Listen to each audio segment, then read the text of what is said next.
అదేవిధంగా ఆయన ఇంకా నాకు ఎంతో రెస్పెక్ట్ ఇచ్చి, అమ్మ ఇక్కడ ఆడపిల్లవి కాబట్టి నువ్వు ఇక్కడ ఎంతోమంది ఉంటారు, మనం ఇంటి దగ్గర కూర్చొని మనం మాట్లాడుకుందాము, దీన్ని నువ్వు వీలైనంత తొందరలో బయటపడాలమ్మా, నువ్వు ఇంకా ఈ కోర్టులు కేసులు అనుకుంటూ నీకు న్యాయం కావాలి అని చెప్పి ఇట్లా నువ్వు ఫైట్ చేయాలి అనుకుంటే ఖచ్చితంగా ఇది చాలా టైం టేకింగ్ ప్రాసెస్, నువ్వు తొందరగా సెట్ చేసుకొని నువ్వు ఇంకొక లైఫ్ని స్టార్ట్ చేసుకోవాలి అని చెప్పి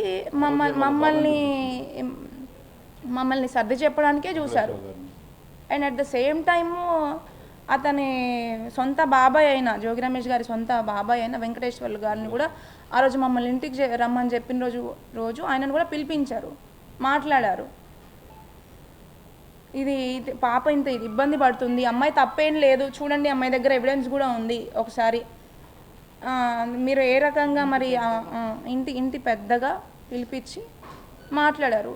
ఆయన కూడా చెప్పింది ఏంటి, వెంకటేశ్వర్లు గారు కూడా, నాకు వాళ్ళతో సంబంధం లేదండి, వాళ్ళు నేను చెప్పినా వినే పరిస్థితుల్లో లేరు, అమ్మాయికి అయితే ఖచ్చితంగా అన్యాయం జరిగింది, కానీ నేను దీంట్లో నేను ఇన్వాల్వ్ అవ్వదలుచుకోవట్లేదు, ఎందుకంటే నేను చెప్తే వినే స్థితిలో లేరు కాబట్టి ప్రొసీడ్ అవ్వమని చెప్పండి వాళ్ళని, ఎందుకంటే నేను ఇన్వాల్వ్ అయినా అమ్మాయికి న్యాయం జరగకపోవచ్చు అని చెప్పి వాళ్ళ సొంత బాబాయ్ వెంకటేశ్వర్లు గారే చెప్పారు. అండ్ ఇంకొక విషయం ఏంటంటే, దానికి ముందు మేము 22 జూన్ 2026కి మేము అంటే 24 జూలై 2026కి ఎఫ్ఐఆర్ ఫైల్ చేసాము. బట్ 22 జూలై 2026 1 మంత్ ముందు మేము సిపి గారి దగ్గర ఇదే ఎఫ్ఐఆర్ తీసుకొని కంప్లైంట్ ఇచ్చాము. కంప్లైంట్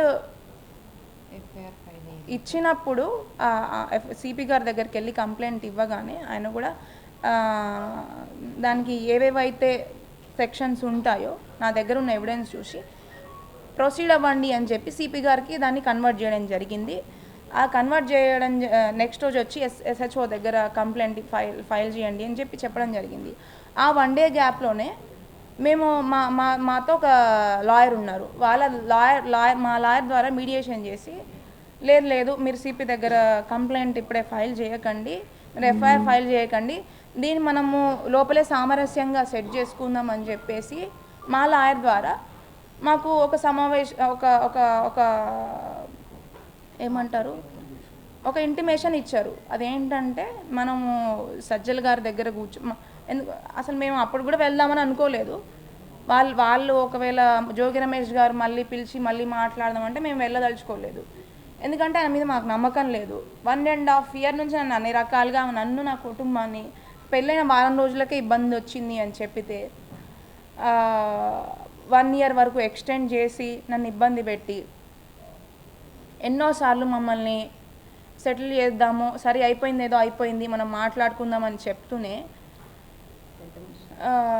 పెద్ద మనుషులు లాయర్లని వాళ్ళందరినీ మధ్యలో పెట్టుకొని మాట్లాడతామని చెప్తూనే ఆయన ఈ 1 year గ్యాప్లో అతనికి ట్రీట్మెంట్ ఇప్పిస్తాము, అతనికి ఇంకొక 4 months జైలుకి వెళ్ళడం ఇదంతా జరిగింది. సో ఇదంతా అయిపోయిన తర్వాత మేము 1.5 year తర్వాత మొన్న రీసెంట్గా లాస్ట్ మంత్ కంప్లైంట్ సిపి గారికి ఇస్తే ఇచ్చిన వెంటనే అందరికీ తెలిసిన వెంటనే మీరు కంప్లైంట్ ఇవ్వద్దు, మీరు సజ్జల గారి దగ్గర రామకృష్ణ గారి దగ్గర మాట్లాడుకుందాము అని చెప్పితే, సరే సజ్జల రామకృష్ణ గారి దగ్గర అంటున్నారు కాబట్టి మాకు ఆయన మీద పూర్తి నమ్మకం ఉంది, ఒక పార్టీ హెడ్ కాబట్టి మాకు నమ్మకం ఉంది కాబట్టి మేము అక్కడికి వెళ్ళాము. వాళ్ళు చెప్పినట్టే కంప్లైంట్ ఇచ్చిన నెక్స్ట్ రోజు ఆయన మీద గౌరవంతో ఒక పెద్దగా మమ్మల్ని పిలిచారు కాబట్టి మేము వెళ్ళాము. వెళ్ళిన తర్వాత అక్కడ ఖచ్చితంగా సజ్జల గారి దగ్గర వెల్లంపల్లి శ్రీనివాస్ గారు ఉన్నారు, అండ్ జోగి రమేష్ గారు, వాళ్ళ కుటుంబ సభ్యులు, వాళ్ళ లాయర్ గారు, వాళ్ళందరూ కూడా తీసుకొని వచ్చి సజ్జల గారి దగ్గర కూర్చోబెట్టడం జరిగింది. మేము మాట్లాడాము. అక్కడ కూడా సజ్జల గారు, లేదమ్మా నువ్వు ఆడపిల్లవు కదా, మళ్ళీ కోర్టులు ఈ కేసులు అన్నీ వెళ్తే నీకేమొస్తుంది, అంత టైం టేకింగ్ ప్రాసెస్ అదంతా కూడా మేము అక్కడ కూడా నేను ప్రతి ఒక్క వీడియో నాదేం తప్పు లేదండి, అయినా కూడా మమ్మల్ని ఇట్లా ఇబ్బంది పెడుతున్నాడు 1.5 year నుంచి, ఇంకా మేము విసిగిపోయాము, అని చెప్తే నేను ఉన్నానమ్మా, నీకు ఖచ్చితంగా న్యాయం జరుగుతుంది అని చెప్పేసి అక్కడ మాట్లాడడం జరిగింది ఒకరోజు వాళ్ళందరినీ కూర్చొని. మరి ఆ విషయము నిన్న జోగి రమేష్ గారు ఎందుకు మెన్షన్ చేయలేదో నాకు తెలీదు. అది నేను అక్కడికి ఏ ఉద్దేశంతో అయితే వెళ్ళాను, సజ్జల రామకృష్ణ గారి దగ్గరికి, వసంత కృష్ణ ప్రసాద్ గారి దగ్గర కూడా అదే విధంగా వెళ్ళాను. అక్కడికి ఎందుకు వెళ్ళాల్సి వచ్చిందంటే, సజ్జల రామకృష్ణ గారి దగ్గరికి వెళ్ళిన తర్వాత ఒక 2 డేస్లో దీన్ని మ్యూచువల్కి చేసుకుందాము, సరే అయిపోయింది ఏదో అయిపోయింది, కూర్చుందాం మాట్లాడుకుందాం అని చెప్పారు. మేము వెయిట్ చేసాము, 2 డేస్ వెయిట్ చేసాము, 10 డేస్ వెయిట్ చేసాము. కంప్లైంట్ ఇచ్చిన తర్వాత 1 మంత్ వెయిట్ చేసాము. 1 మంత్ వెయిట్ చేసిన తర్వాత కూడా as it is Jogi Ramesh గారు 1.5 year నుంచి మేము మ్యూచువల్కి వస్తాము, మేము సెట్ చేసుకుంటాము దీన్ని బయటికి రాకముందే అని చెప్పి ఏ విధంగా అయితే చెప్పారు, అదే పద్ధతిని వాళ్ళు సజ్జల గారి దగ్గరికి వెళ్ళిన తర్వాత కూడా కంటిన్యూ చేశారు. సో దాని తర్వాత నాకు అక్కడ కూడా దాని తర్వాత ఇంకొక విషయం కూడా చేశానండి. నేను జగన్ గారి ఆఫీస్ దగ్గర కూడా వెళ్ళడం జరిగింది. నేను అక్కడికి వెళ్ళిన తర్వాత మాకు న్యాయం జరగట్లేదు సజ్జల గారి దగ్గర అని చెప్పేసి అక్కడ కూడా ఆఫీస్కి వెళ్ళడం జరిగింది. బట్ మేము కలవలేకపోయాము. అక్కడ కూడా వెళ్ళేసి మాకు ఇట్లా అన్యాయం జరిగింది అని చెప్పేసి చెప్పుకుందాం అనుకుని మాకు ఆ ఛాన్స్ రాలేదు. సరే ఇక్కడ న్యాయం జరగట్లేదు, ఎందుకంటే జోగి రమేష్ గారు చెప్పిన మాట మీద మళ్ళీ కూడా నిలబడట్లేదు, ఇంకా మాకు చేసేది ఏం లేక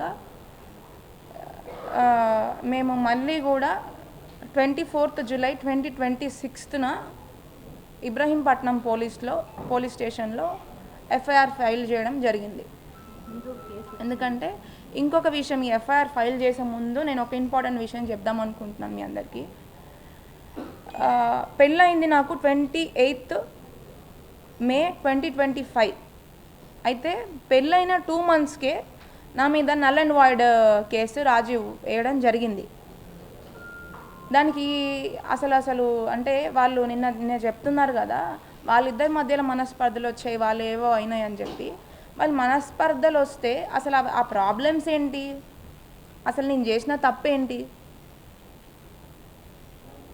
వాళ్ళు పెళ్ళైన 2 monthsకే అసలు నా మీద డైవర్స్ ఫైల్ చేయాల్సిన అవసరం ఏముంది?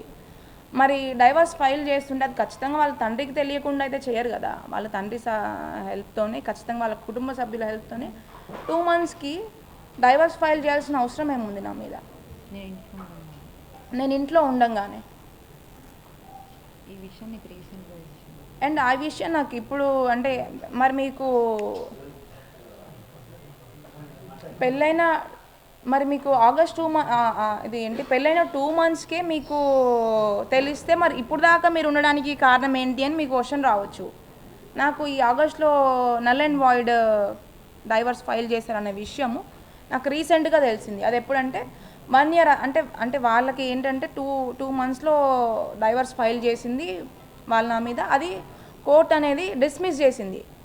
ఎందుకంటే దాంట్లో వాళ్ళు రాసిన అలిగేషన్స్ అనేది తప్పు కాబట్టి, నేను సరిపడా ఆధారాలు దానికి సూటబుల్ థింగ్స్ దాంట్లో లేవు కాబట్టి కోర్టే దాన్ని డిస్మిస్ చేసేసింది. కాబట్టి వాళ్ళు అంటే ఇది 1 year తర్వాతనే ఖచ్చితంగా వేయాలి అని చెప్పేసి వాళ్ళకి క్లియర్గా అర్థమైపోయింది. నల్ అండ్ వాయిడ్ అని అంటే అది 1 year లోపు వేసుకునే అదనమాట. దానికి తగ్గ ఆధారాలు లేవు కాబట్టి దాన్ని డిస్మిస్ చేసి 1 year తర్వాత వాళ్ళు